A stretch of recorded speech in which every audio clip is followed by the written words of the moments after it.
എന്നാൽ സൂര്യ 47 ഒന്ന് പോയിട്ട് ബോളിവുഡ് കാര്യങ്ങളിലേക്ക്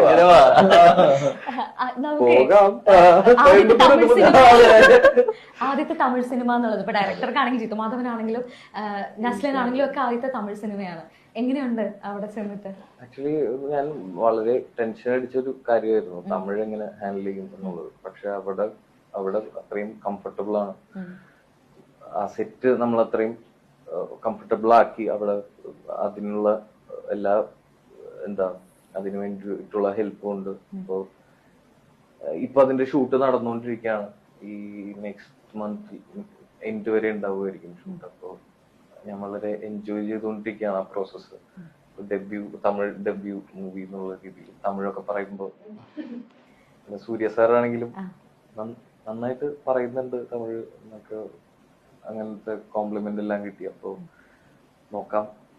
നസ്ലൻ കേട്ടോന്നറിയില്ല, സൂര്യയുടെ ഒരു കിടിലം ഫൈറ്റ് ഉണ്ട്. അതിന് ബാക്ക്ഗ്രൗണ്ട് ആയിട്ട് മോഹൻലാലിന്റെ ഒരു പാട്ടാണ് വരുന്നത് എന്നൊരു റൂമർ നടക്കുന്നുണ്ട്. അങ്ങനെ നസ്ലൻ കേട്ടിരുന്ന? ഞാൻ കേട്ടിരുന്നില്ല. അങ്ങനെ പറയുന്നുണ്ട്. കേൾക്കണം പറയുന്നു. ഞങ്ങള് അവിടെ ചെന്നിട്ട് പറഞ്ഞ ആ പാട്ട് ഇടണം. അത് ഞാൻ ശരിക്കും കേട്ടില്ലായിരുന്നു. അങ്ങനെ ഒരു റൂമറൊക്കെ നടക്കുന്നുണ്ട്. അറിയില്ല. എന്തെങ്കിലും പറഞ്ഞു?